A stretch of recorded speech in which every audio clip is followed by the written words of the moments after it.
When people talk about choosing your career path, they most often start with passion, right?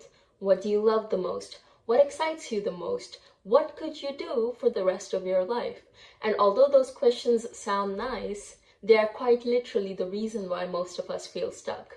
You see, if we don't have a clear, specific answer, we start thinking that we're just not passionate enough.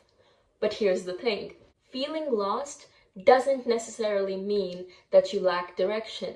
It simply means that you're looking at the problem the wrong way. So, in today's video, instead of giving you a list of job ideas that will make you the most money or asking you to follow your passion, I want to talk about 3 rules that are so simple, but they quite literally determine your professional path in life.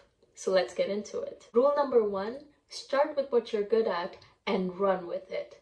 Now, this is the part that most people try to skip. They want to do something exciting, something impressive, something that looks good to a non-existent employer. But you don't have to build direction from scratch. You can build it from an advantage that you innately have. Look at what you're already good at, not what you wish you were good at, not what looks good on paper. What is something that comes easier to you than to most people?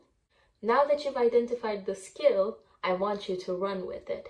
What does it mean to run with it? You pursue an activity that meaningfully applies the skill. If you're good at writing, start a blog. If you're good at art, then make an Instagram account showcasing all your artwork. Are there going to be better options? Yes, of course. Potentially things that you're even better at and you don't even know about them yet. But the key here is to really start somewhere where you already have momentum. Rule number 2, look at intersections and not a single answer. As I mentioned before, most people get stuck because they think that there is one single career path for them, one single version of success that they just assume they're going to discover at some point in time. Now, I want you to start thinking in terms of intersections. What you're good at, what you enjoy enough to do for a long time, what the world needs, and what can you get paid realistically for. This concept is represented through Ikigai, a Japanese philosophy of finding your life's purpose. But a very conservative way of looking at the Ikigai is to think, once again, that there is one single answer that sits between all those intersections, when in reality, you have to carve your own path. You don't have to be a doctor or a scientist. You can be a researcher in the medical field. You don't have to be a writer or a fashion designer. You can be a journalist for a fashion magazine. These are just few of the examples, but the goal here is to explore all of your interests simultaneously through these intersections. Rule number 3, potential means nothing without evidence. Now, this is the most uncomfortable truth and one that I've personally tried to avoid for such a long time, but it is also the most important one. You could be many things and you could do many things, but none of that counts without any evidence. Your interest in the field is not evidence. Your potential is not evidence.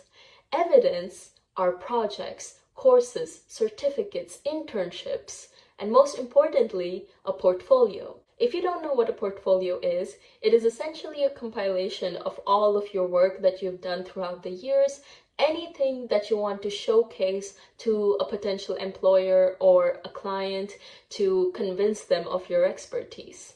The kind of portfolio you make varies across different fields, but these days it is usually in the form of a website, and there are so many free website builders out there that help you to make a portfolio, and also so many great YouTube tutorials out there that help you to make a portfolio all the way from scratch. The world we live in today does not reward potential or willpower, but what it does reward is proof, and the more proof you have of something that you're good at, the better it is.